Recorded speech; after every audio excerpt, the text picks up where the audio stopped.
School Building Committee, January 2024. Stuff's getting real. First order of business, the minutes from the December 14th, 2023.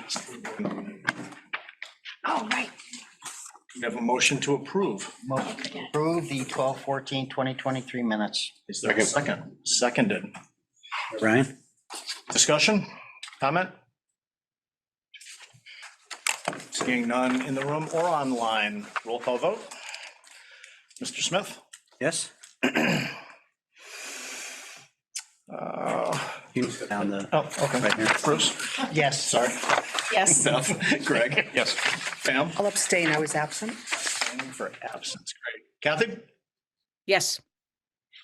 Is she the only one from the committee on sign? I can't see that part. Yeah. Yes. Okay. Brian? Yes. Thomas? yes. Heather? Yes.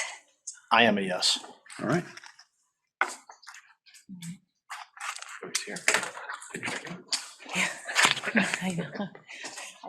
Public participation. I see we have Mr. Page and Ms. Richards from the town council. Would you care to offer up any commentary? I am just here to listen today. Fantastic. And I didn't want you to think I forgot about you guys. I've been otherwise busy, so I'm back. You may have know some that- more no online. Is he on? You, oh, yeah, you want to bring Jeff in? Yes, please. There's also Jason Gumpert has his hand raised. I don't know if he was trying to ask a question or what. I'm just. Why don't we start with Jason and then we'll get to Mr. Morneau. Well, let me bring Jeff in as a panelist and then. Did you say Frank for the minutes? I should have one. I didn't know. He's on the, Frank online? yeah. God damn it. He's a little late. Sorry. What's your dessert? I thought Jeez. no, I don't. So now we have a raised hand? Jason Gumpert had his hand raised. I don't know if he. Hello, I'm here. Is there, I thought there was a public participation component to this. I had a comment if I could. Yeah, there is, and you're in it. All right, great. Well, first I just wanted to thank everyone in this group for all the work that you've been putting into this project so far and for continuing to carry it forward. And Jason Gumpert, I live at 7 Corning Street. So the one thought I just had in my mind since one of the earlier meetings was I'd seen some renderings of the design, and it had included, people walking and people on bikes. And then one of the things that I haven't really seen beyond that rendering was any thought in the design work so far to really accommodate like active transportation, walking, biking, rolling, any other kind of non-car based transportation modes to and from the school. So a couple of things I'd really like to encourage the committee to consider in the design if you haven't already. And again, if I'm just behind on this and I haven't seen it, I'd be happy to just pay attention more closely. But really looking at developing those elements to make walking, biking in and out of the new high school grounds a really first class experience, and not an afterthought, essentially, which is what you've tended to see historically in school design.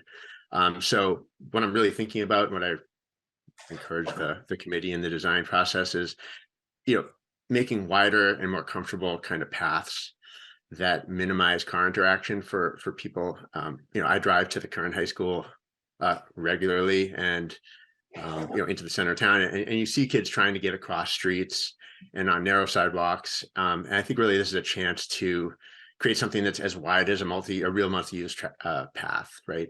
And then second is like good quality bike storage. It's one of those things that doesn't take up that much space. One car space in the parking lot can house a lot of bikes size wise, but it does require planning. And I would just hate to see that become an afterthought where you end up dropping an old fashioned bike rack onto some dirt somewhere and calling that bike accommodation down the road. I think it should be covered. It should be safe.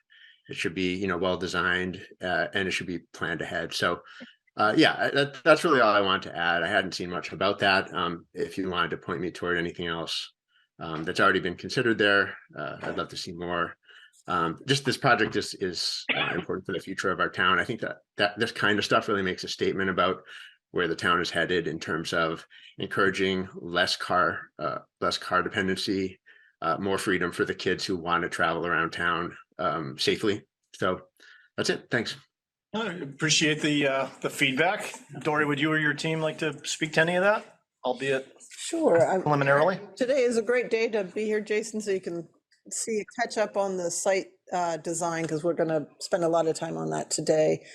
As a lead project, those kinds of issues are really important to us. The phase of design we are at currently, we aren't at brass tacks on all of those details, but we are in the circulation level thinking about that a lot. And I think Eric can talk a little bit about that as we go through. Is there anything you want to add? I'll cover that more as we get into the site plan. We have an updated site plan rendering, and maybe we can zero in on some of those areas, because we are starting to think of that.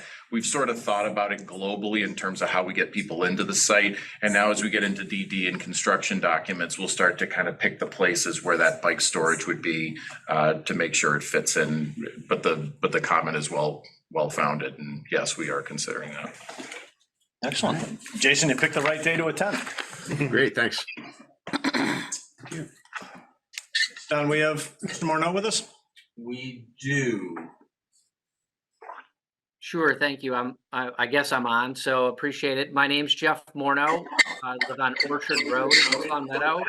I've got one son who's a graduate, recent graduate of East Long Meadow High School. My daughter is a senior.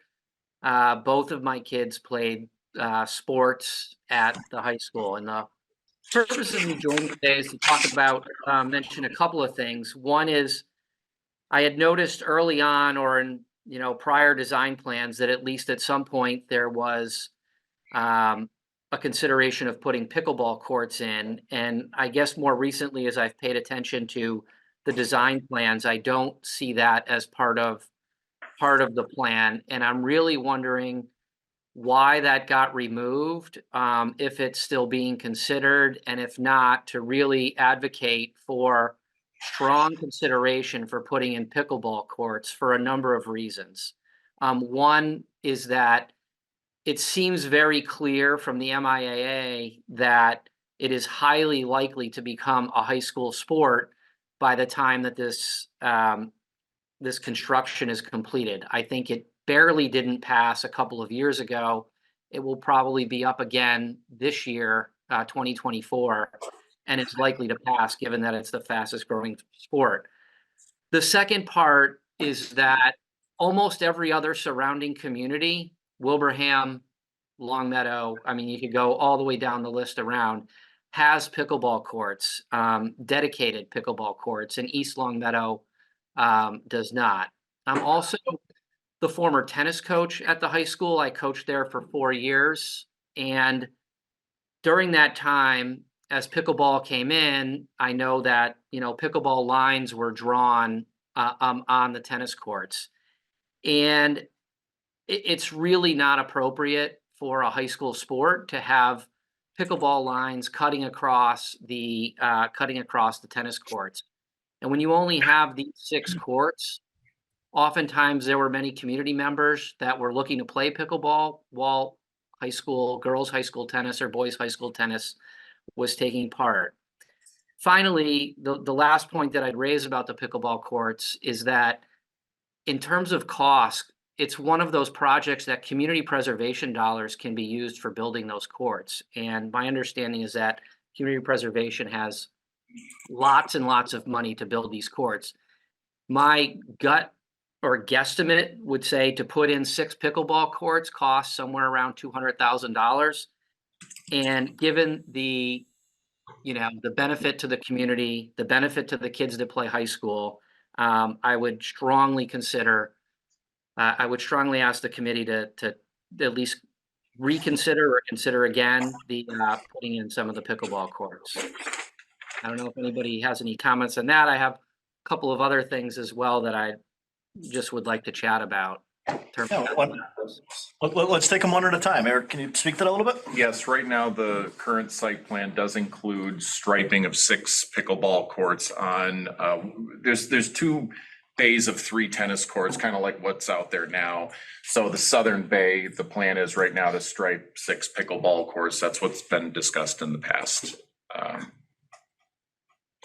So those Yeah, would and be that dedicated. I really Tennis would. courts that Pickleball would striping. double.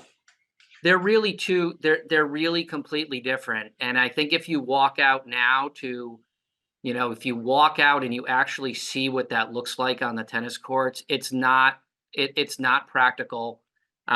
It's really short money, and I think it is a long-term, it is a short-term solution to a long-term problem. And just like the person who spoke before, I just think it's really short-sighted to try to save a couple of bucks by relining some tennis courts. It's really just not going to work in the long term. The other part that I'd ask the committee to consider, I know this comes with some dollars, but having coached athletics and been in athletics my whole life, and have been to many, many different facilities all across Western Mass and the Northeast, I don't see anywhere in the plan any other turf field other than what's there now. And it really is a little bit shocking to me that in today's world of athletics, wherever you go, there are multiple turf fields. And I just think personally, and for the community and for the kids that are going to this high school, and the kids that are the families that are going to be anticipated moving in here because of the new high school, an additional turf field is an essential for the high school sports at East Long Meadow, for whether it be practice or whether it be for an extra game. And we just don't have that now. I know that, the DPW does a great job, or whoever's taking care of the facilities, they do the best that they can. But one rainy day really is just gonna wipe it out. And I think if you're building a first-class high school, you need to have first-class athletic facilities that go with that. And so I would ask the committee to really speak to people in athletics. I mean, given the size of the athletic facilities that are going to be built, to really consider the use of another turf facility for the students and the student athletes to use. I'll respond on behalf of the project just to say that we began the project with that very much on the list of goals. So this has not been considered. The challenge of the project ultimately is, and you'll see if you stay through the whole project, is we're land tight with the number of demands, but we're also budget tight in that the funding for this project comes from the MSBA partially. And their contribution to this project is emphasizing the actual building and educational needs prior to athletic needs. So a lot of burden is already on the community to cover the site costs, the athletic costs. And the committee ultimately chose to remove the turf field because of the fear of the project not passing, because it's a huge lift. And the community supported the project, but now that we have the budget in place that we have, the addition of something like a turf field within the project would be extremely difficult, because we have a capped budget that we have to stay within. So that's at least where it stands at the moment. And there are communities that add turf fields or do things like that after the fact, but the project has constraints that it's kind of staying in at the moment. But it has been raised, and just so you know, the committee I get has had a lot of discussions about athletics. It's very important to the community, we know. So. Yeah, it's just that, I get the school building. I'm all, I mean, my kids are going to be gone. I'm all for it. I mean, my comments really are really on behalf of the community that's going to come and use that. I mean, the people that use the track. And I look at, that it's going to be the parents and the grandparents and the relatives that are coming to watch these games. And I just want to make sure that as the design is moving forward, that's a consideration in terms of where things are located, how things are laid out. Is it going to be accessible and really usable by the public? I mean, the project passed resoundingly here in East Long Meadow. And so I anticipate that all the community wants to use these areas publicly to play and use the fields, but also to go and watch their kids and grandkids and relatives and just support East Long Meadow. So thank you for your time. Thank you. Thank you. Mr. Murphy. Sure.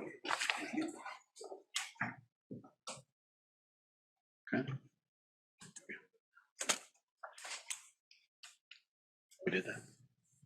There we go. So I'll start off with a schedule update for you all. So at the top, I did just add a timeline progress chart, just so you can see the darker shaded blue are all the modules and the completeness of the modules and the whole process. So you can see we're getting closer to that halfway point. You can see we're about almost halfway through detailed design with the DD documents expected in early March, and then we'll follow a similar process to what we have in the previous modules of sending out the documents to estimators. This time we're sending out to a commissioning agent as well to get their feedback on the drawings and specs and all that good stuff. And then ultimately we're going to make our submission at the end of March for that. So this is super summarized. You can see from there on out. What's going to happen here is we'll get to it after this, but the CM selection committee does have a recommendation for hiring a CM. And when we bring the CM on board, what we'll do is we work with them to create kind of a master schedule. We'll bake all of the MSBA milestones and all the requirements into that schedule so that you can kind of see, and I've been showing it just as one block. They're going to be much more detailed. We're going to have a lot of conversations about what that schedule will look like, but we'll start to be able to see the process in a more detailed manner there. So at the top here, you can see that we're just about complete with the procurement process for a construction manager. Gordon, if you could go to the next one, that'll lead me in nicely. So just to recap on the selection process. So you're all aware, we had the qualifications phase, step 1 in this process. We received 6 submissions for the project. Of the 6, we found 4 to be qualified, and each of those 4 contractors were issued a request for proposal. We received proposals from all 4 of the contractors in early January, and at that point, the CM selection committee, so Bruce, Steve, Beth, Frank, Christian, and myself, reviewed the proposals. We got together and agreed kind of on this the evaluation criteria, which is largely just the points that we asked for, what we asked the CMs to speak to in their proposals. So the first 8 categories that you're seeing up there were specific to that. And then ultimately at the end there, we had the interview, which is what we consider the biggest portion of this process.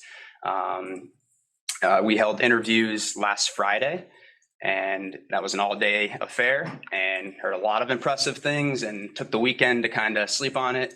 And Monday morning, we got together as a group and just shared our thoughts on the process, just overall from the proposals to the interviews, kind of what we liked and what we didn't like. And at the end of that, we had each member of the selection committee grade the individual CMs based on their interviews. I then averaged those and put that into the master scoring sheet here, and that's representative of the numbers you see in the bottom, slightly brighter yellow bar there.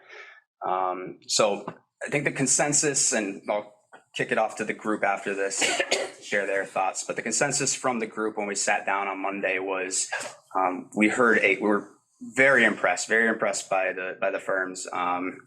We thought that they all showcased that they had really dug into the project. They had good plans for their pre-con, for their construction. They spoke to how they're going to manage the schedule, manage the budget, all that. We felt confident that at least most of them could deliver a successful project in their own capacity. But as you see, we do have Fontaine ranked as the highest. A couple of the reasons, the big reasons, and the other members will share, as I said, some of their thoughts. But the reason we thought that Fontaine was the preferred contractor for this project, it first came down to their team.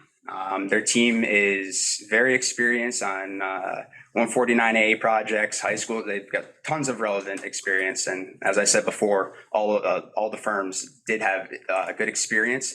But what kind of set Fontaine apart was their team that they came in with has been working together for 6 or 7 years on very successful similar projects to yours.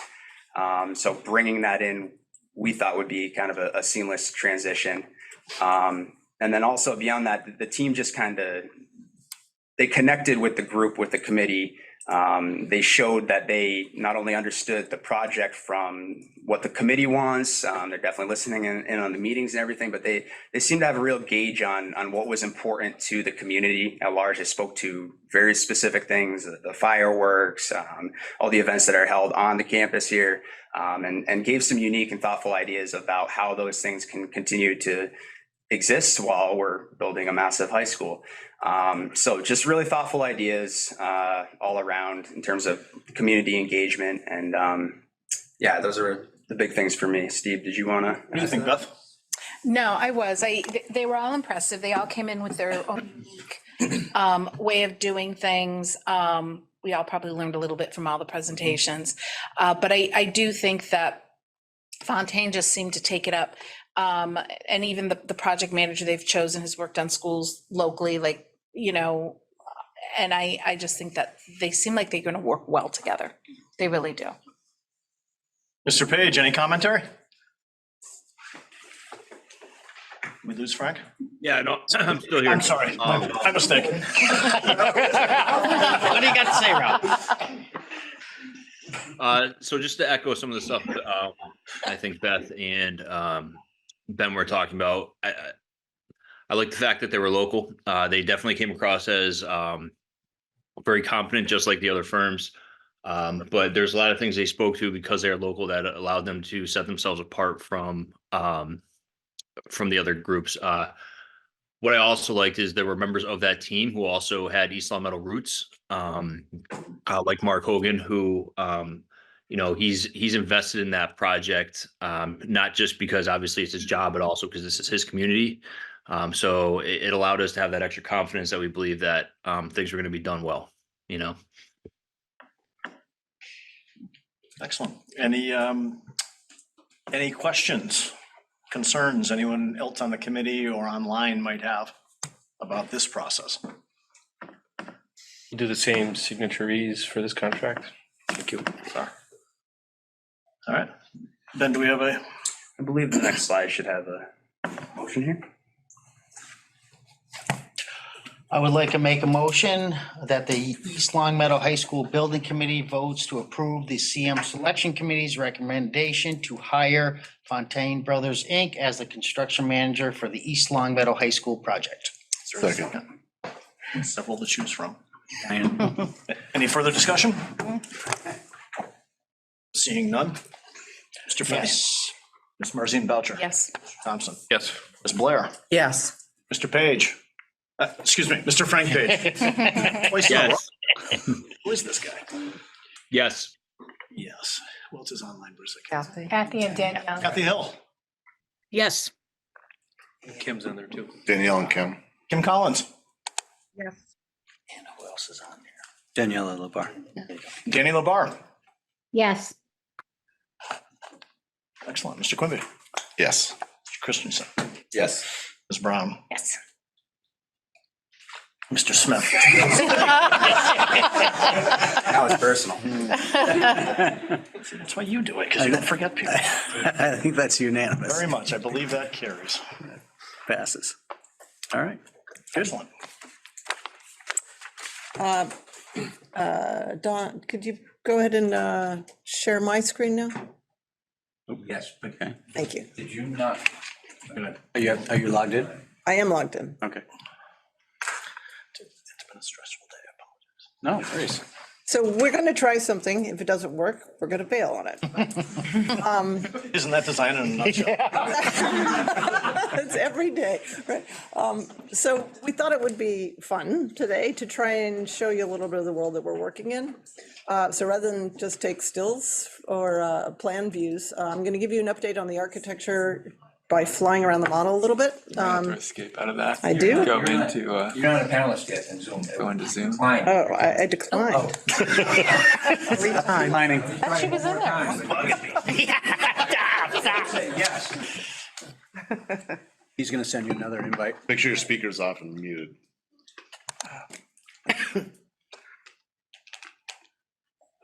Escape.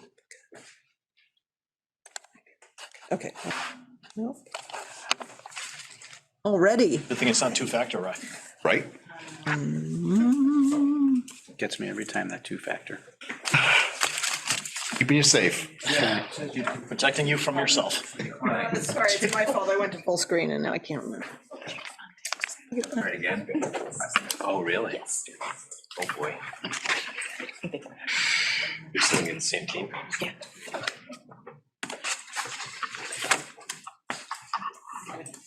Yeah. Okay. Good for them. Half 11? 200,000. Oh, there we go. Okay. By the bike trail. Thank you. Shade tree. There we go. All right, All right, so now if you share your screen, it'll come up here, great. on my TV. So I have to share my screen. I feel bigger. Yeah.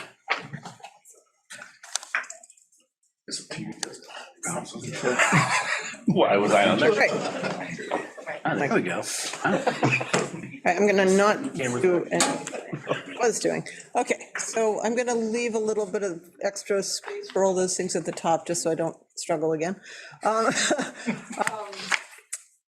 What I'm gonna show you, this is not the actual model that we're currently working in. It actually is that model, but I can't damage anything, so that's important.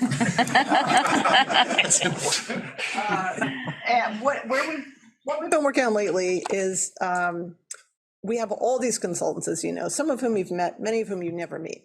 A lot of the architectural work right now has been getting all of those consultants tied together and working together and getting everything, not coordinated, because we keep coordinating throughout, but coordinated enough that they can all do their job really effectively. So we've been somewhat challenged by being sure we know exactly where all the plumbing goes, et cetera, all the ventilation, so that everybody's out and working. So we've had a lot of coordination conversations around some of the major spaces and any, I wouldn't say major moves because this project hasn't had any, but some things that had to be resolved between structure, architecture, and the specific programs. So I'm just going to show you a couple of spaces, some of which I've mentioned.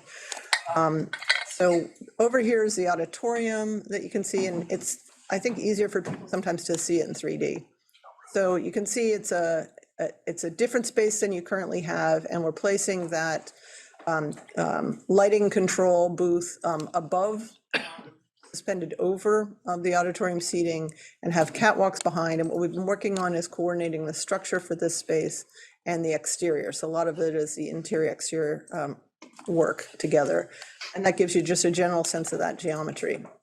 We've been doing a lot of work over in the gymnasium area to explore how we can be sure that we have the coaches able to see into the gymnasium, and from the locker rooms out simultaneously managing the locker rooms, which was a big request.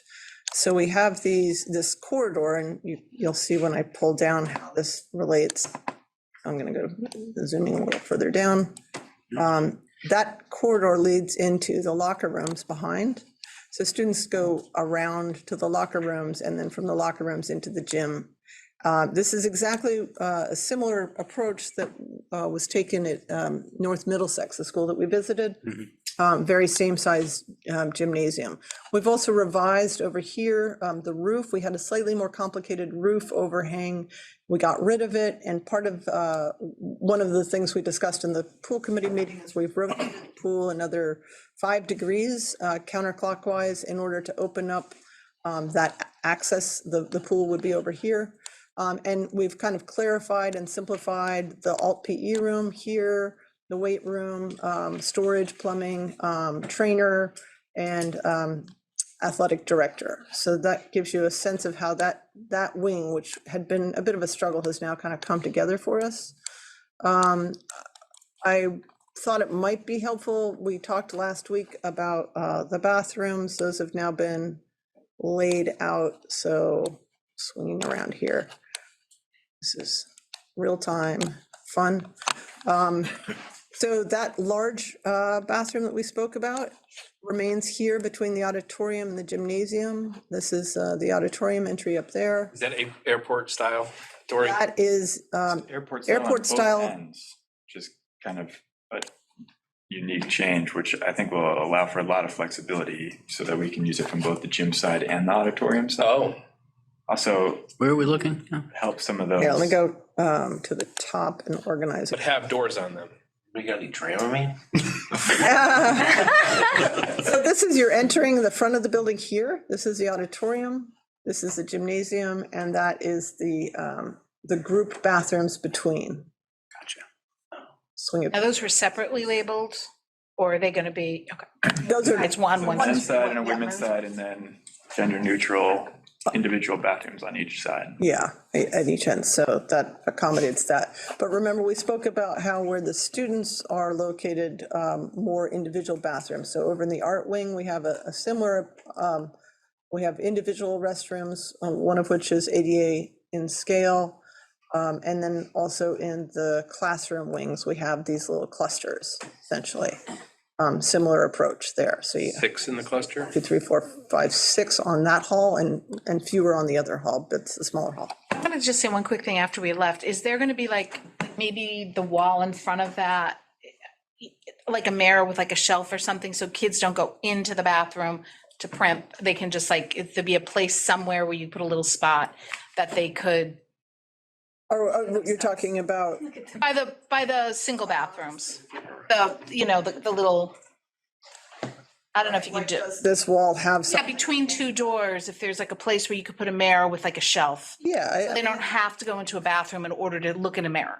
sure, yeah, it's certainly That's easy possible. enough, right? Yeah, All right. you could have, Might be more selfie based now. Never know. I do, Mike. So- You call it crimping? Primping? Primping. That's how you. You know, Greg, whenever I see you on TikTok, you Yeah, together. thank you. Follow me, make sure. Tori, where's the sink? Don, can you? they're just out not, a little- those model isn't Can you zoom rating at the moment, so. Did the fixture count change at all? Sorry? The fixture count change at all compared to the airport style versus the individual? We're meeting our code requirement, more than meeting our code But requirement. we've lost how many fixtures? I'd have to go through and look at it closely. We actually have put some more, we found other places, like for instance, in this cluster here, you have that count plus the other one across. Yep. We're trying to keep them, nearby. And again, there are a lot of other fixtures in the school in individual rooms. That's what you don't have now. So a lot of the special education classrooms have an individualized interior bathroom, so. This is right next door, without furniture, it's a little hard to fully understand, but that's a planning room, just to give you a sense of how that lays out as a space. It has a counter, printer, paper supplies. We've added shelving because the teachers have wanted additional storage in those Can we planning rooms. not open that door onto the hallway of the bathrooms? Yes, that's rotated away from there. Sorry, that was Changed, okay. changed, yeah, actually, for that reason, because I felt the same way. It should Yeah. come off the hallway. Well, originally, the thinking was, do we want supervision that direction, but Not from there. not with I the wouldn't. approach now. And then each of those teacher planning rooms has a kitchenette and a bank of lockers and a bank of workspace, as well as the furniture workspaces and tables and meeting area. Space for the coffee maker? Yes, so Okay. space for the. Important. Sure. Let me see if I can pop over here. This is, that's actually, that gives you with some furniture. This is not the final furniture, it's just like pretend furniture that we put in. The furniture designer will do actual selections, but for scale, this is your typical classroom. And that typical classroom has in it 2 large walls of whiteboards, and then on the opposing walls, whiteboards as well. So you have whiteboards on each direction, which the teachers are very happy about. And then 3 large, tall casework areas. The teaching technology, this board shows you 2 whiteboards and the flat screen between them. And it just gives you a sense of the scale of the room and the sense of, the capacity of the room, just so you've seen it. That's kind of just, again, in the grand scheme of things, all this is moving at the moment. What we want to spend today focusing on, because we don't have any design questions for you in architecture, today we're giving the floor to Eric to go through a site update, which we've been meeting on significantly with the whole team.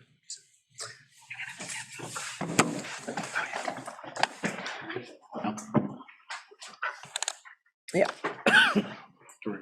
Back to you. Back to you. You're in. Yeah, no, I'm on. And you want this or? Keep going. You can just, in case I hadn't been able to do that. Oh, actually, you can pop back. There's one nice little room there that shows some of the more complicated, go back one. That's the culinary arts room. Those are the rooms. The specialized classrooms have been the ones we've spent a lot of time on recently because of how much infrastructure they need for all the different appliances and meeting with the teachers and going through that. So that's probably one of the most complicated rooms. So. Okay, and then keep going on to the next slide. And there we are. Okay, nice. Eric Bangsness, landscape architect with SMMA. Just wanted to give everyone an update on the progress as we're now in DD, the progress of the site plan. But I'm going to take a step back just to refamiliarize everyone with the approach to vehicular entrances, pedestrian entrances, and the general layout of the site. So right now, as many know, there's an existing horseshoe that arrives at the front of the building. There's also separate entrances into the property at the northeast entrance, kind of closer to St. Michael's. And then there's an entrance down at Norden Street, whereas, the southern portion of the site abuts residential neighborhoods and industrial businesses. And then we have a pretty expansive area of wetlands and resource areas to the east between the school and the Redstone bike trail. So the approach that we're taking is that we are going to consolidate the horseshoe into one single site access point directly across from Melwood Avenue. And the idea is to just make sure that vehicles entering, leaving Melwood and the site and going east and west on Maple Street, they come to an intersection, so to speak, at that point. So we're consolidating into that. There will be a main entrance loop that comes to the front of the school, which is set back from where the existing school is. If you see on there, the dashed brown line represents where the existing footprint of the building is today. So you can see it's set back. If you know the site well, it's effectively on what is now the varsity baseball field. That gives you a little bit of an idea where it's going to be located.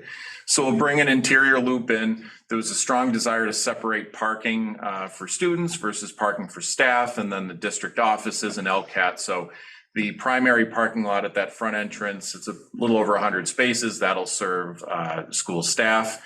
There's a separate parking area to the west of the proposed building. You can see there that'll accommodate LCAT and visitor parking and the district offices. It'll also service the athletic fields, which we'll get into in a minute. Eric, is there a turnaround? We talked about preschool drop off there and having somewhat of a horseshoe. How will those parents that drop off kids in that area function? Sure. We're going to show a zoom in of this in a little bit, which will be a little easier to kind of point it out. But right now we're looking at a hammerhead approach. There's just with the athletic program, with the parking program and the building, there's not really enough space right now that we see to provide a formal turnaround. But we have some thoughts that we can get into. It's a great question about how that can be handled. And we've made some updates to make that a little bit easier. So we'll go into that a little bit more. So I will get back to that.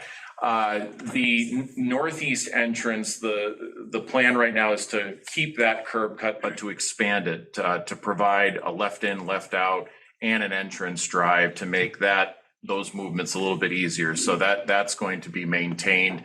It's going to serve mainly for school buses entering, and it can go either way, depending on how the district wants to direct traffic. But currently the thought is that parent pickup and drop off goes to the front of the school using the main loop across Melwood, and the school buses would use the drop off coming in from the northeast entrance. We've also shifted. Right now, the loading service is on the south side of the building. We would move that to the east side, away from the residential neighborhoods. So you can see an access coming to the south of the loading dock on the east side of the building. Loading vehicles would also tend to use that northeast entrance sort of away from the front of the school. And then they can use the loading dock and go back out that way. Students, after the buses leave, could also use that driveway as well, could use both. And then Norden Street, the plan for a while now has been to kind of cut off the portion of Norden Street that extends up to the existing building, cut it off, provide a hammerhead for turning around, and then a few accessible parking spaces only. There's I believe down there that would be used just for people accessing the southern and western fields. So I know there was a question earlier about, where are pedestrians accessing the site? So a few places. Number one, we are providing a crosswalk crossing at the northeast entrance that will connect to a path that will follow the entrance drive to the front of the school, which is not there today. There's no pedestrian access there today, so that will tend to bring people in without coming all the way to the existing signal near Melwood. We're still one of the reasons that we split the tennis courts into two separate bays is to maintain a path between them that leads out to the St. Michael's parking lot. While I don't think we can make a formal paved connection to the St. Michael's parking lot, because it would involve, paving on their property, we will leave it open so that for overflow events, we understand there's a good relationship with St. Michael's. For overflow events, people could park in that lot and get onto that path between the tennis courts and get to the stadium pretty easily. So that's another place that we would encourage people to use.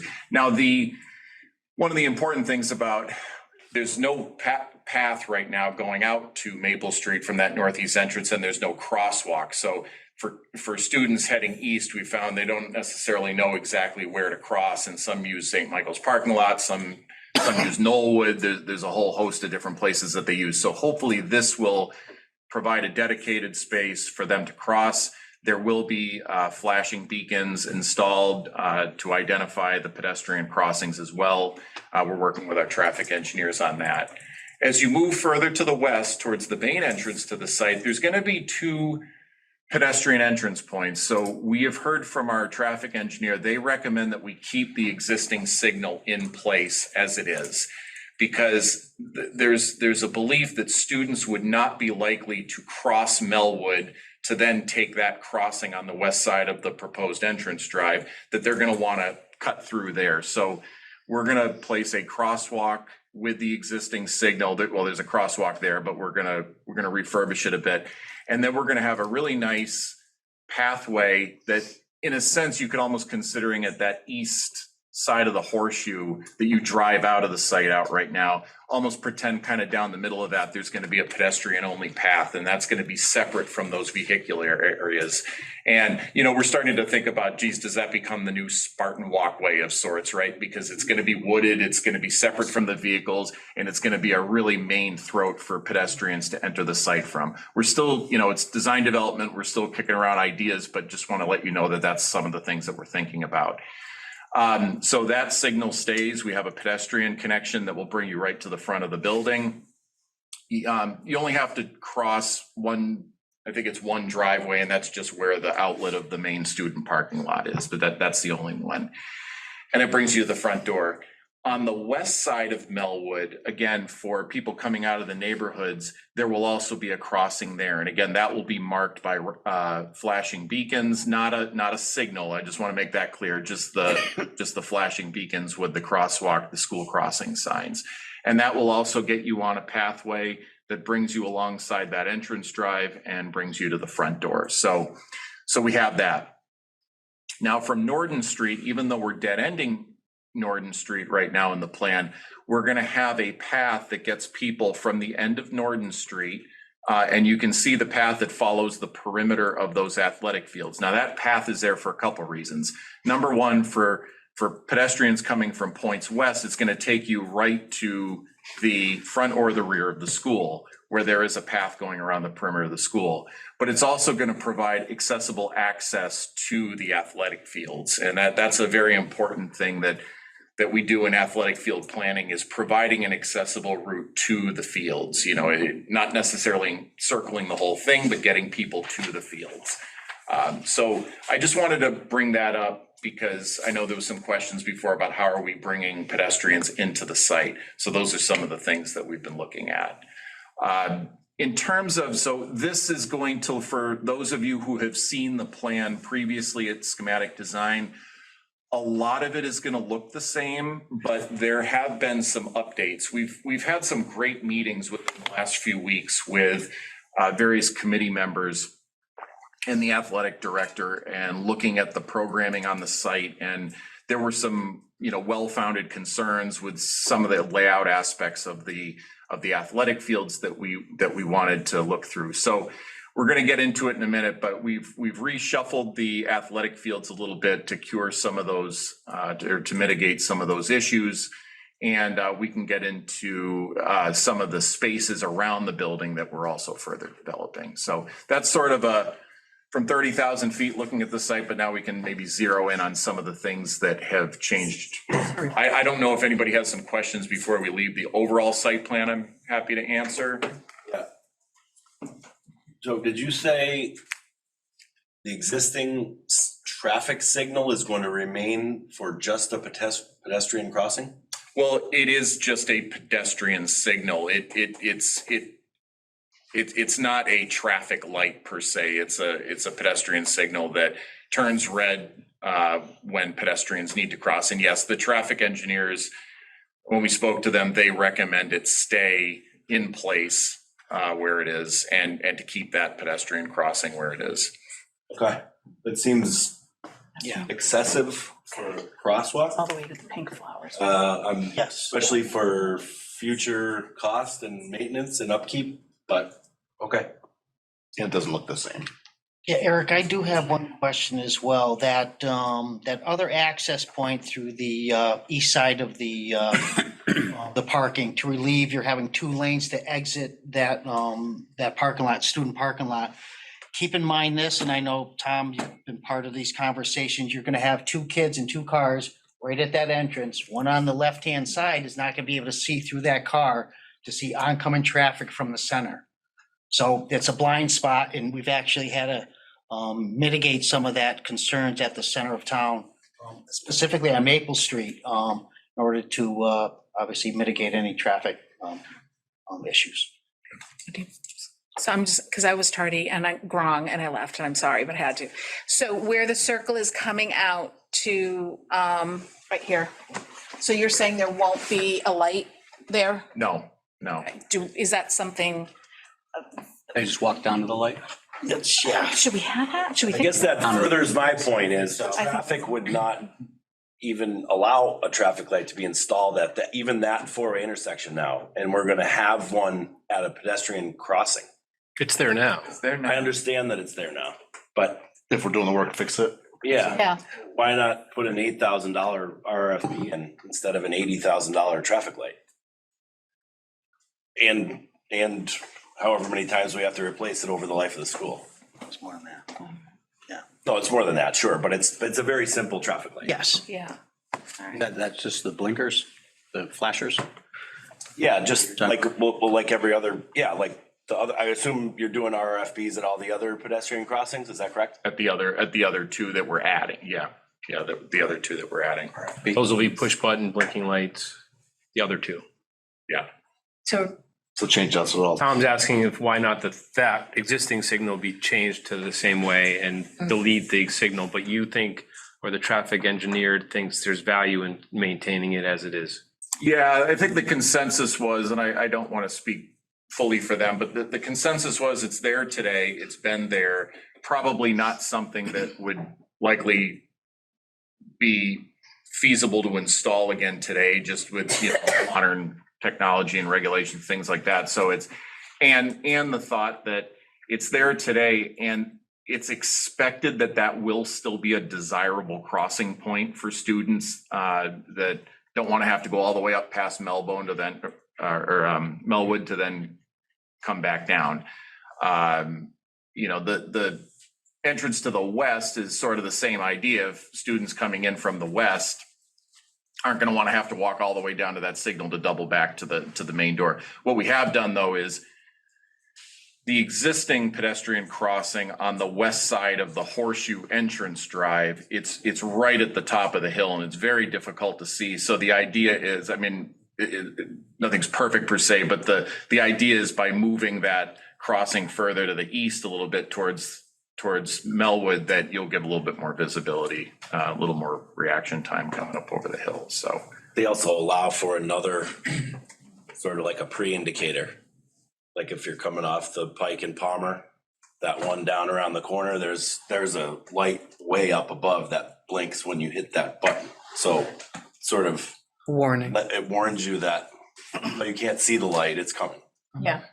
So, all right, and I don't want to belabor this point at all. If the traffic engineers think that's fine, but is that signal being replaced in this project or no? No. So we're gonna have to replace it soon. And I'd rather replace an $8,000 pair of RRFBs than a Than that. traffic signal.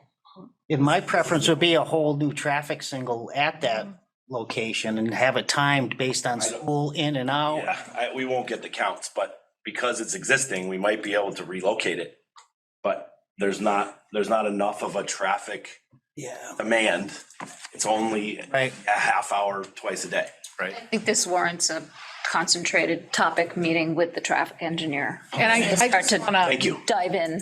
Yeah, because that would obviously trigger multiple things. Obviously, when that signal is going off at the main entrance, it would obviously signal the other unit down at the, where you exit, obviously, the facility and everything else, and allow the people down there to get out as well. What do you mean during those hours?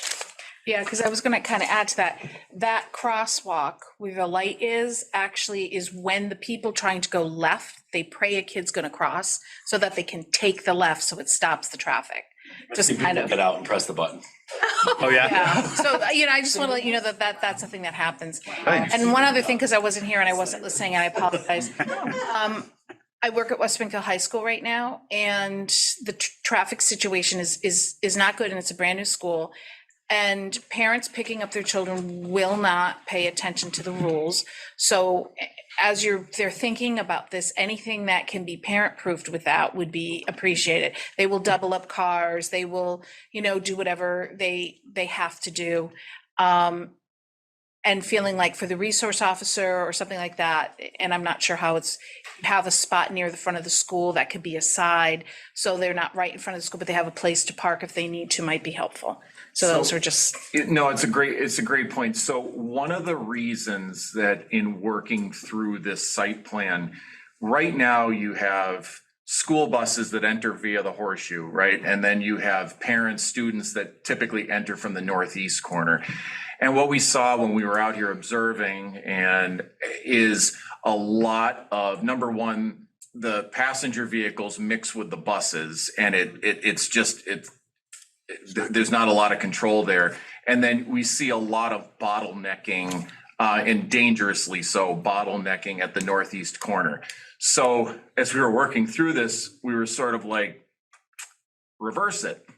Because if the parents for pickup and drop off are coming to the front of the school, it's easier to observe. Whereas if the school buses are just coming in from the northeast corner and that's where they use, which is sort of off to the north and to the east, the visibility would be better. We are going to have the school resource officer will have dedicated spaces up towards the front of that staff parking area in the main loop. And then we're going to have a striped drop-off lane where there's always going to have to be some kind of monitoring, but we will have a striped drop-off lane that is dedicated for people to pull over, pick up and drop off. And if I remember correctly, we observed during the afternoon pickup upwards of 20 to 25 cars seemed to be like the most that we saw waiting in the parking lot for pickup and drop off. And that's what we've accommodated in that front driveway. So if you pull all the way around to the end of the front plaza near where that central lot pulls out, and then you back up all the way to the entrance to that district area, district offices parking lot, that's about 20 to 25 cars. Okay, thank you. Yep, no, it's a great point, and that's why we're proposing the circulation that we are. Thank you, sorry. Oh, absolutely. While we're on the overall plan, I just wanted to, is Jeff still on? But thinking about the public comments at the beginning, another aspect with the pickleball courts is just getting everything to physically fit on the site. And I think this image does a great job of just showing you, we have done the best we can with the 6 tennis courts, the 2 basketball courts, as much parking as is appropriate, 2 different drop-off loops, and then all of the fields. You can't really touch any of the wetlands to the south and the east. So it's not just the cost of the physical. How about the rectangle in the northwest? Court, but the It's size. a hill. That's a good slope. Hill. On a bulldozer. Well, It's a retaining wall. At a retention wall. it's a hill and it's probably gonna get a little bit steeper to facilitate construction of the baseball fields. I mean, just again, thinking of, potential solutions, if the committee and the district, if there was a feeling that maybe pickleball was a higher priority possibly than basketball, just, okay, I was just gonna say that, but no, that's fine. No going back, yeah. Yeah, we'd never remove basketball courts from the high school. Okay. Yeah. But thank you for Mike. If we can go to the next slide. Sure. Thank you. Okay, so another change that has been made is we had some great conversations with members of the committee and the athletic director about the layout of the athletic fields. Now, as most may know, we have since the beginning, the goal has been to give you back what you have today, but then to add 2 softball fields, because right now the varsity and JV softball play over at Birchland Park, while the varsity and JV baseball play at the high school. So the hope was that we could bring softball to the high school with baseball. And so far we've been able to accommodate that, but, and I say but, there has been some questions about adjacencies between some of the fields and neighboring properties or parking lots or the school building itself. We're very lucky on this site that it's such a big site. It's relatively flat other than maybe in the northern part. And we're able, with the positioning of the new school, to have a pretty large uninterrupted green space. But as you start to put all these fields in there, that space gets taken up very quickly. However, one of the things that we heard from Kevin McGee, the athletic director, was there was some concern about the proximity of the baseball fields, varsity and JV, to the western property line and the neighbors, particularly as it related to foul balls potentially going into neighboring property.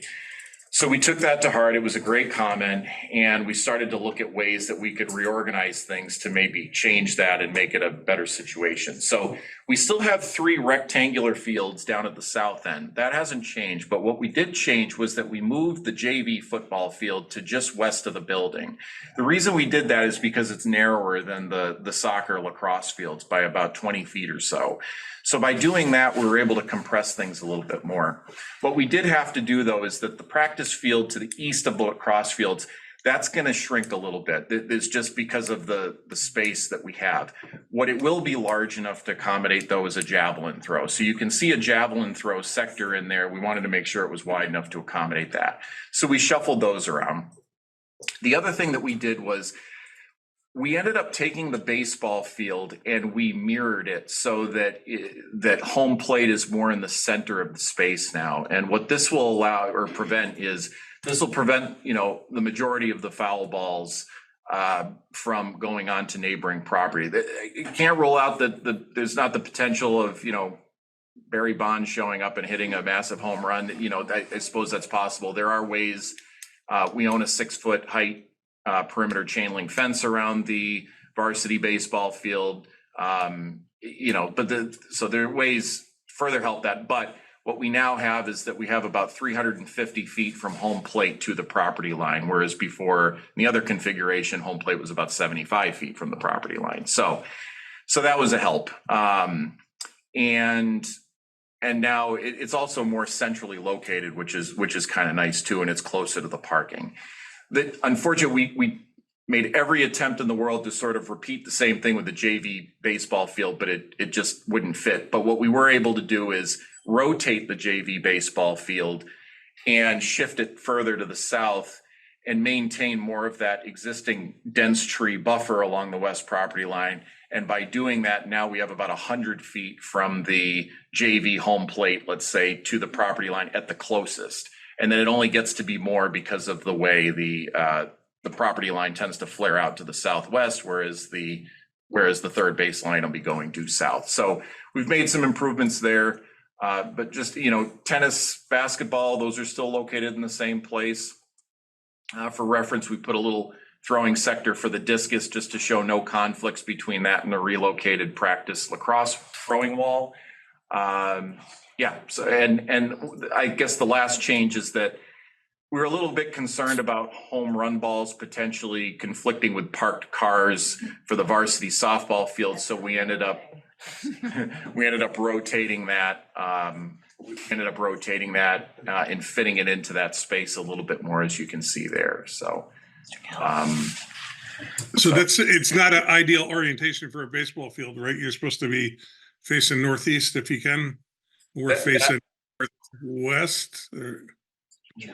That's right. So this is a delicate balance between program available space and general practices in terms of ball fields. We can say, generally Southwest is seen to be the least desirable. And in talking to Kevin and others on the staff, it seems like there have not been any issues with the existing baseball field based on when the games are played. So I'm not 100% sure.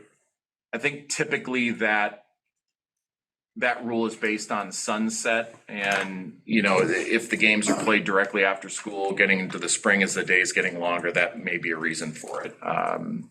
So yes, they're not. The baseball fields are not, and the softball fields are not necessarily optimal orientation, but it's sort of, it's sort of fitting the puzzle pieces in where they can be. We did, work to get the rectangular fields to face north-south. That is optimal. And, things like the JV softball and the varsity softball, that's generally the orientation of the west softball field at Birchland Park right now. So it's not dissimilar from that. It's sort of where we landed. Eric, there were fundraising efforts for that wall, the rebound wall that's now being rebuilt. It won't even be moved. I imagine you can't move it. You got to reconstruct it, correct? Is there an allowance for that in this project? Right now, the allowance is to relocate it. Oh, we can pick that up? Well, I think as we get deeper into this and we get the CM on board, that's a conversation we can have. But right now, the plan was to relocate it. If that becomes, prohibitive for some reason, we can readdress it. But the plan right now is to relocate it. That's a big wall. So pickleball courts together. Steve, if I could jump in for a second. Please. When that wall was actually gone through and gone to CPC, it was done in such a way that it could be relocated because we were anticipating the high school, and it came in multiple pieces and then it's joined together. So the whole basis for allowing the wall was knowing that it can be moved. Great, thanks for confirming. Yeah. There definitely won't be a situation where, a few people pick it up, that's for sure. And do we have an allowance on the fencing? Because that is actually part of the fencing on the existing turf field. Are we replacing any of that fencing that exists, or is that not in the plan? That's a great question. So we're going to have to replace some of it. So we're going to have to replace a portion of it to bump the area out to receive the concessions building. So part of that will be replaced. And then we're replacing about a 100-foot section from the gate that is just to the south of the existing bleachers. From there where the wall is, and there's that big gap, we'll close that gap. But the remainder of the fence that goes around the south end of the field, that's going to stay, at least for now. Next slide. Yep. Was there a rendering at some point that showed a connection to the rail trail, or am I totally misremembering that? There was at one point. Mm-hmm. And that was removed along the way. Get the kids out there and they can all walk it the first couple weeks of school and make it path. Yeah. There's a lot of nature. Little Shawshank thing. Something. You just have to put your arms up like. Path, Yeah. Good Eagle Scout. Yeah. They Mr. Macarini's volunteers. Yeah, we did look at it, but, and there are some nature trails back there, but if you build a formal trail, it generally needs to be accessible. And there's some, because of the wetlands and how close they get to the property line and some of those large trees, and then there's like a drainage ditch along the boundary, that it would be very invasive to attempt to get an accessible route through there. Thanks. You want me to go through this story? Yeah, I think, I mean, we just wanted to give you guys an update on the floor plan for the concessions building. That, again, been quite a bit of Excited. as well. See the little things. Yeah. I know. See why we flew. Years in the making. So per the committee and input from athletics, we've revised this to be sure we have 3 reach-in fridges that are arranged a little bit more easily. The ticketing area is accessible from within that concessions room, in terms of the actual access door. We still have over 100 square feet of storage with an overhead door to support the fields. And then you have the men's and women's bathroom, and this can be closed up or opened, the way the door system is going to work, so it can essentially act as a corner between. This is and then you have the drinking fountains right in that area. The intent here is that this is, again, a 3-season building. That DPW will be shutting water off when, and should it be seasonable and possible to have it stay later, that would be managed by DPW. There will be some electric heat in the concession space, in the ticket space, and in the bathrooms just for human comfort. But by design, this is definitely not a 4-season building.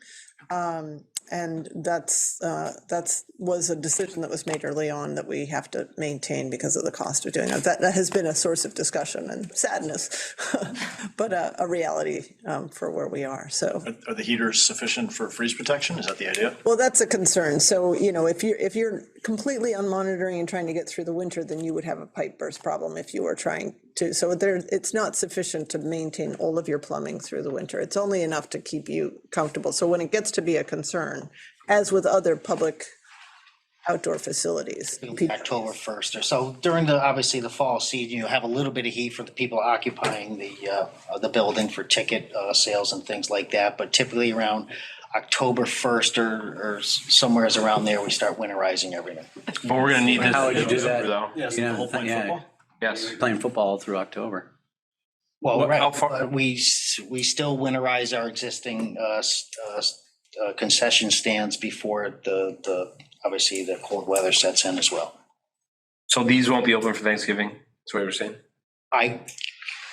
Probably not, I would say no. How do we get these open for Thanksgiving? You gotta heat the building. You insulate, you don't just heat it. Well, right, yes, exactly. So that's the question, like that was a significant. We should do that. Change the. I don't know why we would have it and not have it open on Thanksgiving Day. That's the biggest day of the year at that field. One day of the year. I know. It would be a shame to not, what are we gonna do, pull out porta potties after all of this? Well, Can we increase the heating situation in there? Like you said, that enough to get you through, but know that it'd have to be watched and maintained through the Thanksgiving game. Bruce, how And does then it could get winterized. How does Long Meadow do it? I don't know. I have no idea. How far are we from making this a 4-season building? it's the piping that we're concerned about, right? So, could we insulate the slab in some way? Well, that's the concern, is just maintaining your pipes at the right temperature. Never mind that, we're gonna be winterizing all the irrigation and everything else at that facility during a certain time of the year. So we do this all at once. We just, you know what I mean? And we have other facilities as well. We have Pine Knoll, we have a bunch of bathrooms up there. Can we look at not having to winterize it on a yearly basis? Are we even close to that as an option? So you would have to, so this is a CMU building, so then we're talking about a double wall, essentially an interior finish and installation, and insulation at the attic, installation and an upgrade for the services to both the plumbing and the electrical support to the building. So it's a considerable cost issue. So that's why it was addressed. And going back, if you go to the plan, go back a page, maybe this will help, I don't know. But the other thing that was brought up when this debate, because we did discuss this in the conversations, with athletics and with Bruce, is looking at the field and looking at the relationship of where the pool building is now and how close it is to the field. There's multiple bathrooms much closer to. Parking lot, though. Huh? Yeah, so you have to cross the parking lot, so. So you're saying. Certain date. Cross the parking lot, use the bathrooms in the school itself and not build a bathroom facility on the. No, after a certain No. date. Oh, after a certain date. Date. So yes, it's. You're true winterized. that it- How accessible. Winterized, the building, and you don't want to run water through those pipes, then you would have to go to the pool building and the school. How accessible are those bathrooms from the stadium, technically, the Right, pool ones? they're right there. It's. and I mean, now like, you what does pick up- somebody have to do to walk down the stands and get to the bathroom? Will there be a gate there to make it easier? Could we put a gate there so that they can just walk out? Sure, I mean, that's Derek. We have gates, I assume, on both sides of the press box, in and out of the field, or not? We do. It's not that expensive. There's an opening, right? But the door and the bathrooms aren't, we'd have to unlock the pool to get to those bathrooms. We don't have, like, on the west side, we have the outside accessible bathroom foyer, right? We built that in. Right. The pool is not built that way. So we would have to have someone to monitor the pool if we were to open it up for the bathrooms. We don't want to walk them through the pool. The vestibule space of the bathroom is pretty much a straight corridor, and you can keep people from getting into the pool and still have access to the bathroom. Okay. So that could be, In between the pool building and the school building, that's where you're talking about the access would be. Yeah, that's what- This situation. have a bathroom right there. So it's a question for the committee. What do you want to cut to pay for insulation for a Thanksgiving ball game? That's true. Dory, Restroom. What's the cost? I know, what is the cost? Yeah. We're talking 60, we're talking 200. Oh, more than that, More than, More than 200? I would guess. They can go to the bathroom Hold on, before they let's come. back up a step. If we don't need to be, we don't need to make it through the winter. We're just trying to make it into late November.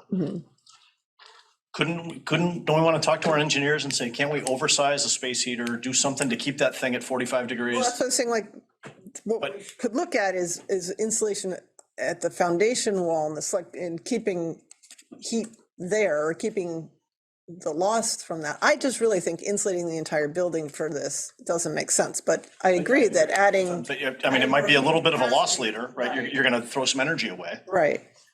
But if we're only talking about, I mean, realistically, what, 4 weeks, maybe? And you're only talking that every other year. Every other year, So one can you day. describe the parameters? That cold. Yeah, right. We can, yeah. And that's it too. Windows. I know, but here, November's been. what we don't want is people. It might need air conditioning. I need AC. Not, like you said, I'm not saying you can't use it. It all depends on weather. Yeah. Like you said, we have Right. other, it's not just this little piece of the Right. puzzle, it's the whole town. Right. We need to worry about. Right, but you and I both know, we get to opening day at this field and we lock the bathrooms on Thanksgiving Day. You'd be like, what the heck did you guys do? This is craziness. Well, Right? remember this as well. There's Crazy. not even enough fixtures. We didn't spend a Facility anyways. $100, $200, $300,000 for one day every other year. That's not. So then we need a real, Something like Dory, you had said, something that, a little bigger the heater, maybe insulation at where the pipes Wait, are. don't Maybe that. tell us the parameters and we'll bring it back to the engineers, So architecture. you guys want basic, So- just something to keep it, Yeah. kind of like Dory said, your basic insulation of the pipes coming in and maybe a little bit bigger heater. open for Thanksgiving Day. That's the parameter. We can close it Just want freeze protection. That's- December 1st or November, whatever. Yeah. Okay. Right, Bruce? Would you come back and do it? No, absolutely. I do anything. I'm just trying to be realistic and what. No, so am I, but Only on the years when it's here. Pipe thing, electrical lines, I mean, we could sit there and have the toilets just run when it gets cold. that going, yeah. No, I'm just, you know what I mean? There's other. This is in Wilbur. So you'll come back, Ellen, with ideas on how we achieve that? Thank you, I've got it. Way to keep it. We're gonna get it done. We Keep the got it water done. running. We got this, we got this. What we'll do is describe, Don't tickle the hand. price it with DD. Exactly. So that you know what the difference is. Thank you. What is designed now and what you potentially like to do. How's that sound? Even concessions, that's considerable amount of money that they'll make on that one day. I know it's only one day, but it's one day. And they So- do work without water and stuff like that usually, but it would be nice, if the toilets were working, they could at least rinse something in the sink. But they do work without And that. never mind that, the way the weather's going these days, it's 55 degrees outside. Maybe this is the moot point. But we have to build it for the 0 degree day, right? Which will be. And like you said, it Okay. may be usable. I need to make promises. I'm not the weather. You know that day that we don't open those bathrooms for Thanksgiving. I don't want to be there for that. Come on, we have so long wanted to get rid of these porta potties forever. We'll have Don timestamp this part of the conversation and say Yes. we neglected not to spend $250,000. Okay. That's all. They just, Next slide. they leave the house, Okay. right? I've been saying that for years. So along with the concessions building discussion, we also had a discussion about the press box. So I just wanted to give everybody an update about that. So at schematic design, you might have seen that we had the ramp system, the accessible ramp system that leads up to this elevated press box accessed from the south. But after further thought, we gave it a little more consideration. The idea behind that was it was closer to the gym, people coming from the gym, maybe parking where the gym could easily access it without entering through the main part of the stadium. The tricky thing with these bleachers is that there's no accessible route on the east side of them because there's actually a retaining wall there. So if you wanted to go on the east side of them, you'd actually have to go on the track and go around on the track and get around them. And on the west side, it's just grass right now. So the more we looked at it, we've got the existing bleachers that are going to remain. There's a ramp along the backside, an accessible ramp along the backside of the existing bleachers that's going to remain along with the walkway to it. Probably might have to get repaved, but that access is going to remain. The idea is actually now to bring the access from the north, which would be closer to the restroom building, it'd be closer to the stadium entrance, and it would be closer to the concessions. And that's thinking about the people in the press box, but also making sure that people are entering and leaving in generally the same place. So that's what this is by no means the final, I want to stress this is by no means the final layout of the ramp system. All we have to consider is that something that meets the slope requirements of ADA and the landing requirements of ADA and Massachusetts Architectural Access Board, you need about 160 feet of ramp to get up to where this existing press box is, which is about 12 feet above finished grade. So this ramp configuration could work. This will be a delegated design. That's typically how these specialized types of features are. That's how they're typically handled. So we have reached out to some manufacturers to get a little bit more input, but just wanted to kind of give everybody an idea. The precedent images on the right kind of give you an idea of, how these ramps typically look. They're usually switchback. Bottom image, we're still trying to figure out, we've got a little bit of coordination to do to figure out, there's some existing electrical conduits that run behind the existing press box. So we want to work with the manufacturers to see, is there a way to mount this thing to the ground that doesn't involve, frost depth penetrations? And we don't have that information yet, but we're actively seeking it out. Also want to update people on there is still the desire, and we completely understand, for a rooftop platform. The tricky thing with these press boxes is we have not been able to find anything in ADA regulations or Massachusetts Architectural Access Board regulations that specifically mention these rooftop platforms. So since it's technically a public space, our understanding is that may need to be accessible, and it would be very difficult to get a ramp up to that rooftop platform. So for the time being, we are proposing sort of an extra long press box with no rooftop platform, but it's not off the table because we are trying to get an interpretation on that code to see if it's required. And if it turns out it doesn't need to be accessible, then we can revisit it. So just wanted to give everybody an update on that. The intention is seating. Cameras. No, video, cameras. Video, that's. Video. Coaches, cameras. My box, basically. Are we running fiber to the? Waiver for that. Gate. Huh? Get a waiver for that. Yes. From an ADA perspective, like whether or not MAA now requires that it be accessible. You see them all over the place, yes. So whether that's Oh, no, yeah. still compliant is. This is North Middlesex. Good question. Yeah, are we running fiber to the press box into the concession stands? I Prep for it. believe so. I Yes. believe so. Fiber and Because, yeah, electrical. 'cause LCAT's not directly, so yeah. We that was- talked about that in our meeting, didn't we? Yeah, I think so. Yeah. Fiber and electrical would go to the press box. The press box too, that's another one. It's gonna be designed 3-season, not to say that a small portable, a small portable space heater couldn't be, that could be plugged in just to improve the temperature a little bit inside, but no running water, no sewer, no bathrooms in this, and no permanent heating system specifically in the press box. The 2 existing concession stands, those will be demolished and removed. Yep, and you can see there, we've sort of put those black lines that sort of cut off where they are today, and the thought, so I should mention, that's another thing that makes the ramp positioning a little tricky. We really don't want it to go south of the bleachers if we can avoid it.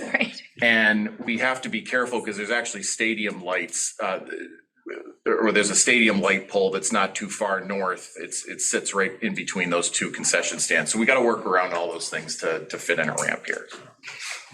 Is it regulation that the press box has to be that high? I know you need to be able to see things, but I wondered if we were able to lower it a little bit, we could reduce the ramp.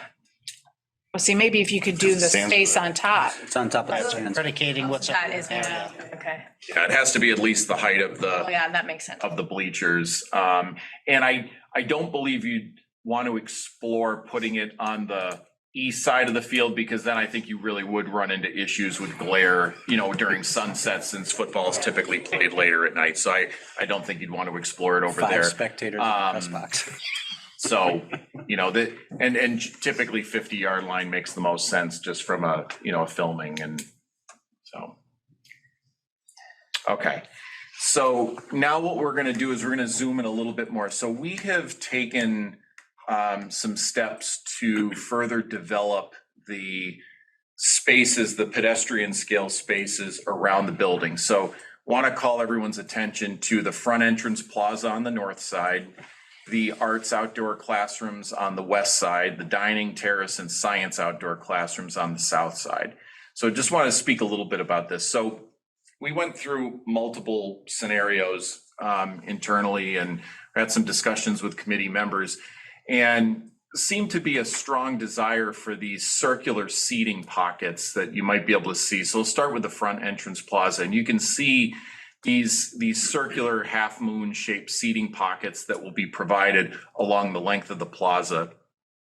And the idea behind those is, we understood from some of our programming meetings that, we want students to be together, but we also want to give them opportunities to break off in their own groups, still be connected to those next to them, but also have more private space that they can kind of connect as a group and converse. So one of the nice things about these half round shapes is that you can get a bunch of people in an area, and when they're talking, they're actually facing each other, while at the same time being able to see out. If we can just go back on it, I just want to go, no problem at all.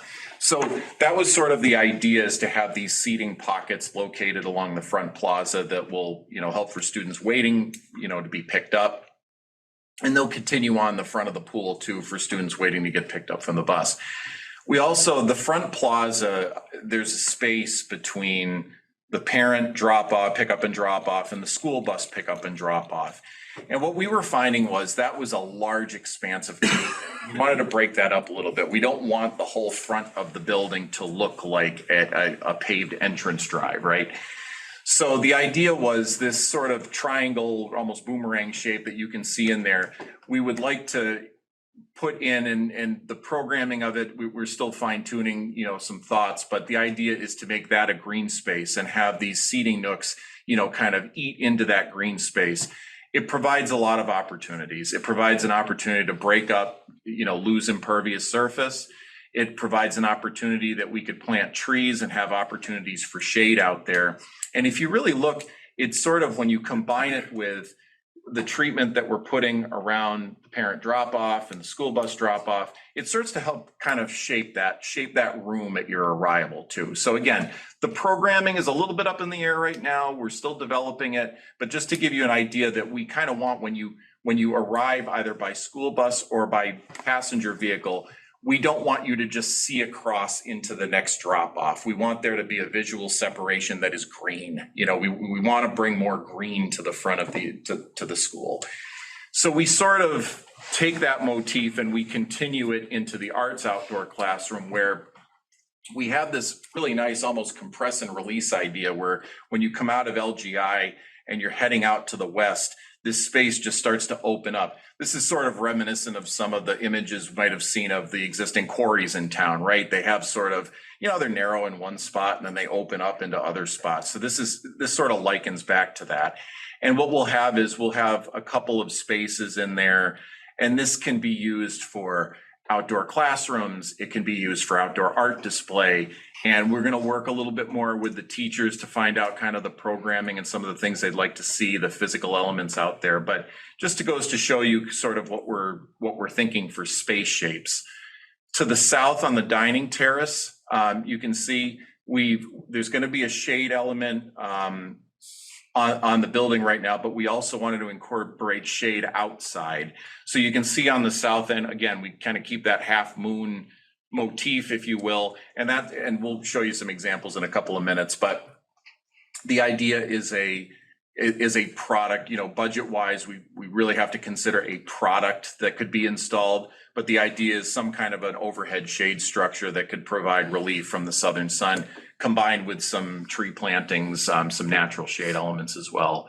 And then heading, again, you're going to see a similar motif off to the science outdoor classrooms, maybe a hardscape area up tighter to the building with a shade element, again, kind of like the dining terrace, where you come out of the greenhouse, which is just below the word room and classroom there, so that you could have a nice hardscape area with shade elements and furniture. And then for maybe some other uses, outdoor classroom uses, interacting more with the greenhouse, we're going to have sort of another layer of the onion, so to speak, outside of that hardscape area that might combine hardscape and softscape. One of the things that we would certainly love the committee's input on is site furnishings for these spaces. So we sort of go to the next slide, and we can come back to these too if we want, but just want to give you some thoughts. So we had sort of originally looked at granite, and the more we looked at it, granite, you know, granite serves a purpose and it's a very nice material, but you know, East Long Meadow is founded on sedimentary sandstone and the red stone. So granite sort of felt a little bit more, you know, historic urban to us in some ways than maybe looking at sandstone or materials that resembled the colors and the characteristics of sandstone. So we were sort of thinking, you know, and want to leave it open for comments. We were sort of thinking of some combination of possibly precast seat walls, which were discussed during schematic design, or maybe there would be some opportunities to incorporate some steel or combination steel and hardwood site furnishings that are a little bit more transparent, a little less blocky looking. You know, there was some comments that we received about possibly having, you know, something more robust, such as a precast seat wall, maybe up at the front plaza that's used more, and maybe some of these site furnishings would be better served in the outdoor learning areas or outdoor dining areas, but we'd certainly love some input on that. These are just some images that you can see of some combination, all steel, steel with wood, steel with composite. There's a lot of different ways to do it. Even some precast concrete with wood inlays. There's a lot of different things that. Have you had good luck with hardwood? Because that's a maintenance challenge. It depends on the hardwood. It you know, Ipe is very successful. People use it. It is an exotic hardwood. But it looks 50 years old after 6 months in the sun. We've had pretty good luck with it, but again, if there's concern about maintenance, that's what we want the comments for. If it's, you know, what we just wanted to do is introduce the committee to materials that, you know, if you arrive and you see, you know, the color of the brick and it's got warm tones or something like that. And then you see some of these wood accents that sort of marry well with that, or have the, you know, kind of the banding you would see in sedimentary rock. These are just some of the, you know, design inspirations that we get. Seal, you know, if there's metal on the building, metal components to the building, steel can pick up on that too. So there's different ways. But some of the site furnishings can just, like I said, look a little bit more transparent, if you will, than just big robust seat blocks. But if the desire is big robust seat blocks, then that could probably be done too. But I just wanted to give everybody the ideas. Back up the slide one time. Eric, what are the dots along the drive lanes? The dots are going to be bollards. We typically recommend whenever there's a pickup drop-off situation, to prevent people from tripping on curbs, we recommend a flush condition. And when we do the flush condition, we do periodically spaced bollards. So we would have that both at the parent pickup and drop off, and then the school buses as well. Can we do the fewest of those possible with safety in mind, but also have the fewest possible? This is illustrative. I hope we're not putting them every 4 feet. Yeah. No. Those are every 10 feet. And if you go when it comes to passenger vehicles, and actually at the bus, I think they're 12 feet. If they're more than that, then you have to start being concerned about, you know, people being encouraged to drive on those spaces. Right. So yeah, that's a great question. But no, I can attest that they're not 4 feet on center. They're 10 to 12, depending on the space. Eric, just to piggyback on the maintenance issue, I think the goal as a public institution is to have as little maintenance, short-term and long-term, as possible. So some of the precast options perhaps be more viable long-term. You show on the next slide, the shorter walls, The one to the right, very on the bottom bottom. middle. Yeah. Right, perimeters on raised beds, which would be a smaller impact than the one to its right, but certainly maybe as functional. I think, and I don't know for sure, even students sitting there won't sit there long, you know, so it's not like it's a comfort issue. It's more of a practicality of I need somewhere to sit with my friend for 3 minutes and then move along. So I would say less of the wood, less of the composite, more of the precast, long-term things. However, I certainly understand your point about warmness and too much concrete. I don't know if we can do tinting, or you talked about, you know, the quarries and such, and bring that kind of into it to give some warmth, but wood, I'd be very hesitant too, because I don't want to replace it in 10 years. And even the composite, even if we get the best quality, I leave that up to you. There are options for it, and steel too, but steel rusts even if it's, you know, painted long-term. So maintenance first. Yeah. I gotta agree with him, and I would like the idea of making it more of a red color, or browns or something, so long as it matches nice with the exterior choice. I do like the wood though. That one on the top in the middle is like lovely, but that's not gonna last. Exactly what we don't want. How do you light all 50 this? years. How do you light all these types of spaces? Is it? Wall packs. How do you light? I mean, we'll end up with a combination of lighting approaches, so wall packs on the building where we can, site lighting poles, you know, mounted as well. And sometimes in some specific cases, we'll put And do some inlay. a light inlay under the bench, or foot lighting in the hardscape. So. Just go back to that arts courtyard, and can we make it heavy arts? And I mean landings for sculptures, maybe a long-term large sculpture. I don't even know where that would come from, but you gonna do it? Of who, I said. But I think you touched on it, but high focus on the arts in that courtyard to encourage people to go out and actually participate in it. That area is working really, really well. So it's sized so that there's an area that you can take the class out and do messy stuff right there on the hardscape.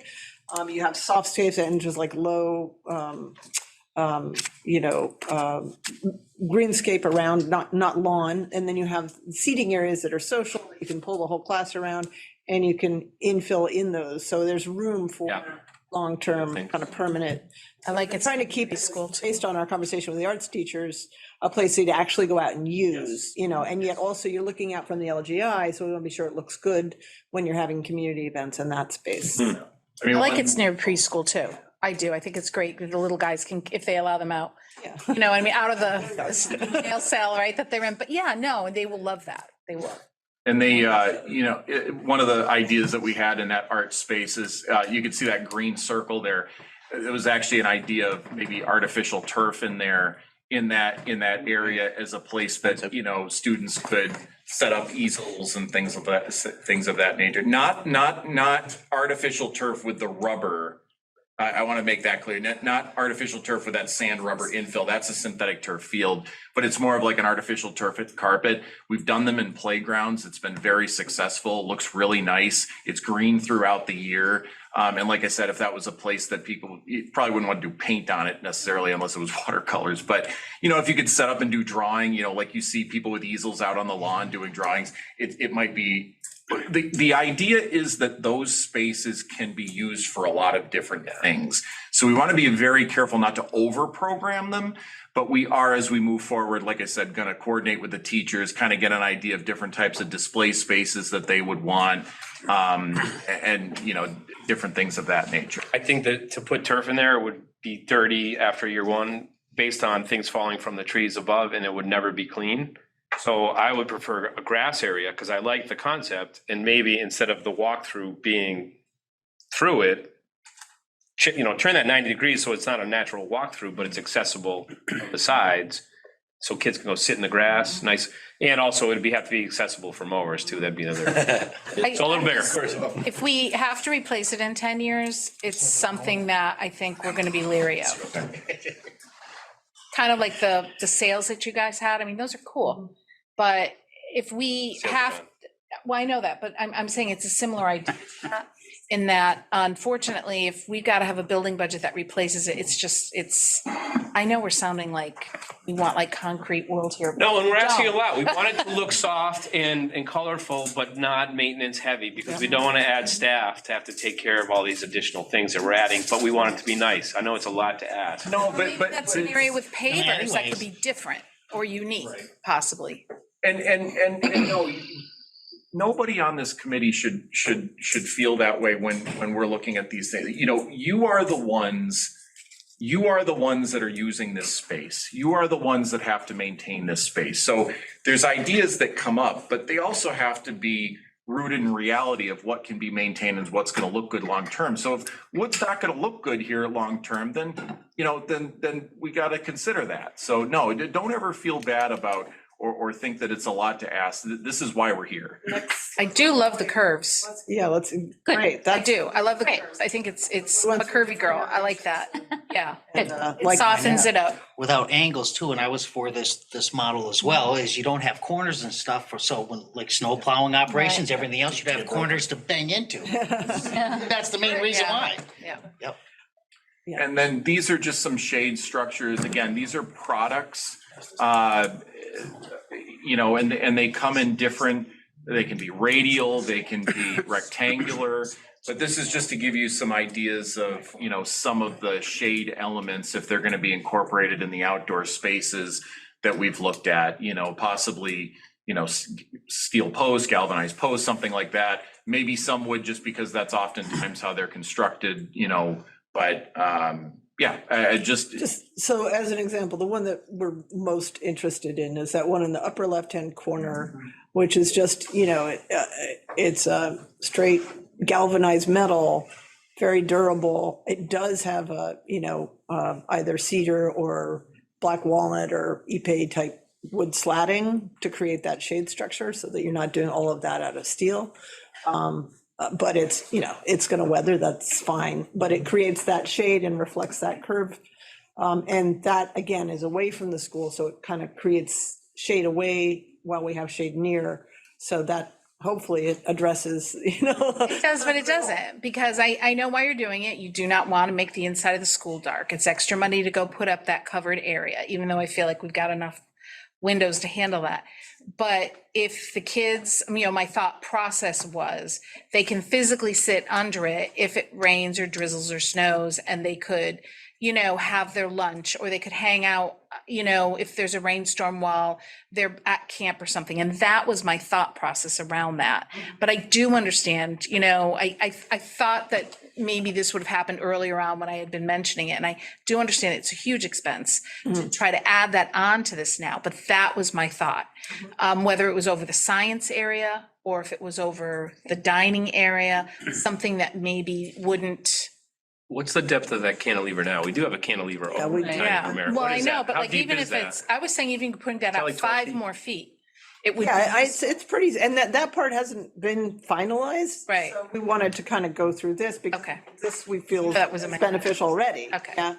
All So Is that 12 feet, that cantilever? Not No, deep, it no, wasn't. not even. It's gotta be at least 12 feet. we'll model, measure where Yeah. it's model there. Go on. I'm with you, Beth. I think we keep. And I don't care if it's science, I think dining would be nice. So I can measure. I saw a really fancy glass one that must have cost $1 billion in Boston. When you had said, oh, give us some ideas, I said, that's not the one you want. 12 feet, 7 inches. Oh, 12 deep? feet, 7 inches. Could you add just even 3-4 more feet to? Yeah, what we were actually thinking about doing there, and I don't want to get your hopes up too much, but Yeah. in relation to this concept that we have on that exterior curved kind of shading, is that you go from solid to dappling, extend a little farther so that we get a little bit more of a shadowing element so that you're extending the shade, but you're not completely darkening, and creating a dark, deep overhang. All right.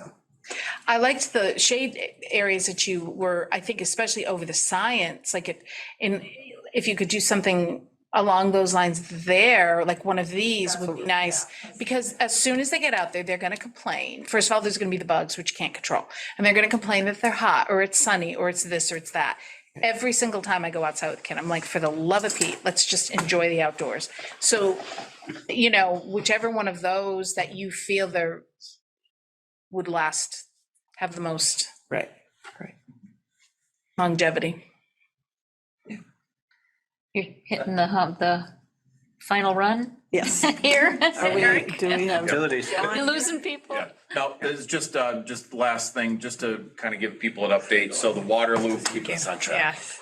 We've provided a loop around the building, and that loop is going to be connected out to Norden Street based on our civil engineers meeting with DPW. So just wanted to show that. And then the next slide, this last one that we'll cover, this just shows an updated sewer. In meeting with DPW, there are sewer manholes in Norden Street that allow for a gravity system for the school building. So we are proposing that now. It gets us about 0.7% of pitch. So the school building itself will be fed by will be serviced by a gravity system, but the concessions building will require a pump because there's not enough enough vertical change in elevation to get us. Yeah, so that will need a pump. The school will be gravity. Nice job, Bruce. Nice. It's all about Can grab. you go to Maple Street with the concession stand? I think it's too high, right? We looked, yeah. You need that back? We're good? Okay, communications? Yeah, we just had a few quick, if you want to go to the next one, Gordon, just a few quick updates. Victoria, are you on, or you want me to handle this? I am. Hi, everyone. I am driving, and potentially going through a bad service spot here. But Hey, Ben. but Ben, I'm happy to run through this quickly. No worries, Vic, I'll take it. Yeah, good idea.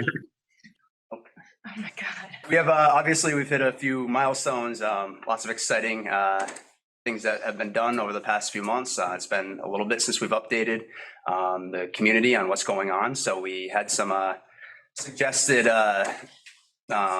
information to post to the website and to broadcast to the community.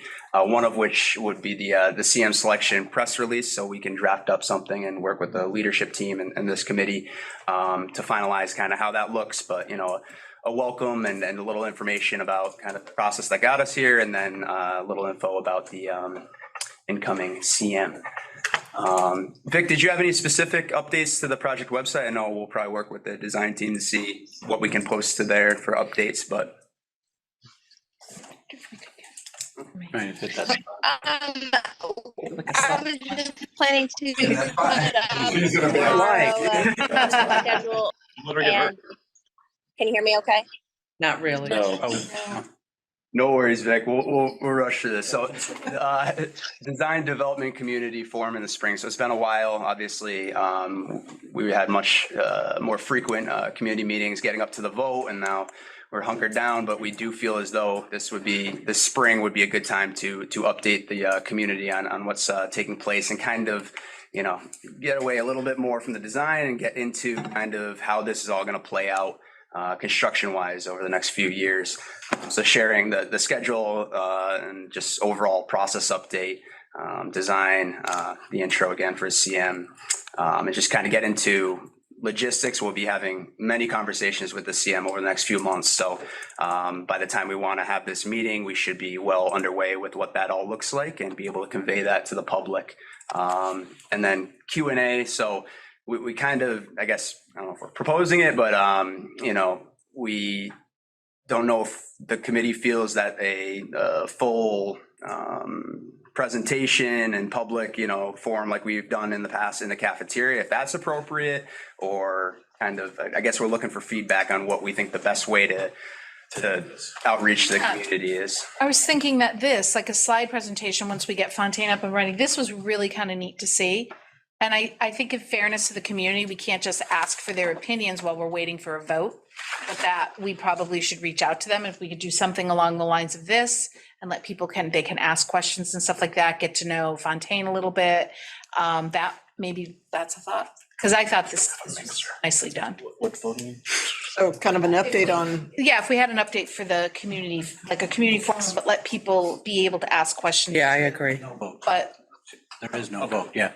but what I'm saying is we had all these meetings for a vote I know. and we let people talk for the vote. I think it's a great idea. Yeah, to let them know. Just to let them know the timeline, the process, what to expect. And thank them. Opening day. Yeah, and ask them. Yeah, we absolutely do it.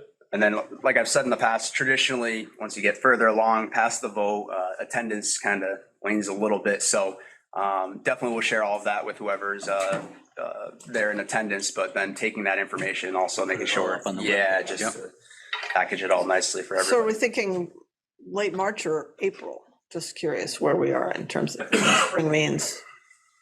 April. There's going to be quite a bit of back and forth over the construction logistics. Yeah. I would April advocate for a later date. Yeah, and from our standpoint, also getting past the DD submittal. Yeah. Then we actually can't have. Now you've got something to show people. Yeah, there's a lot that goes. It's a little easier to do it after that date. Sorry, what's your DD delivered date? March something? Late March. 29th. 29th. Yeah, then push it into April. I mean, there's no point in Is killing that week after April break quieter for events and stuff like that? Like the school's not going to be, I mean, we got to think about that because that hits up lots of evening events still happening. I'd have to look. I don't have it up on the calendar at the moment. You don't have any? I don't think Ed, you need ready to to go? pick a date today. We'll see you folks a few more times. You know what we should though, if we're updating the website, we should refer to this will be coming, right? That way it keeps people in the question. Okay. Any Yes, other I think business? it's, Go ahead. sorry, I don't know I think you can hear me better now, but I think if we pick a date at our next meeting for the community forum, we could start to publicize that early. And Beth, to your point about introducing the CM firm, it's pretty common, I think, that the first meeting that they come to for the school building committee, they typically do a condensed version of their interview slide deck. And I know that with the recording of this meeting, we can also post that to the website and, link to the press release and include a little bit of an introduction of the team. And then obviously have the opportunity to introduce them in person at that forum in April. So it is agreed. Any other new business? Steve, I just wanted to mention, I know Kristen heard it, but we heard from all four CMs that they want to have a early enabling package that would start, as soon as school is out in late June, to relocate utilities, build access roads and stuff like that. So, the design team, we need to have conversation with Fontaine shortly about that. Yeah, Christian's already working on it, John. I hope so. Yeah. Got some sketches going right now. Point well taken. One more thing, Steve, I think we kind of proposed a tentative date for a meeting in February at our last meeting. I think that date was February 29th, which I believe is the following week after. Do it in leap year, nice. After the. That jump in. break. That's. It's probably. Only if you're breaking mirrors. What's that? What dates? What's that meeting for, Benny? That would be our next building committee meeting. A 3 to 5. Far away from. Yeah. Get my phone. Yeah, Thursday, 29th. Start leap day. Day, nice. Oh, yeah, it is. Got a new nickname now, you're Benny, huh? I like it. Should be doing something special on that day, not federal. Sorry, I didn't have to. Benjamin, you like that better? Wow. Okay, we're getting tired, Team's huh? getting tired. Is there a motion? Motion to adjourn. Second. All right. Discussion? None. Mr. Smith? Ready to do it? No, I want you to vote yes. Oh, yes. I vote yes. Bruce? Yes. Yes. Greg? Yes. Pam? Yes. Frank? Oh, yeah. He had to go. He left. Kathy? Yes. Oh, no, there. Him and Danny. Kenny LeBar? Yes. Brian? He hung in. Kim Collins too. I'm sorry, Kim Collins.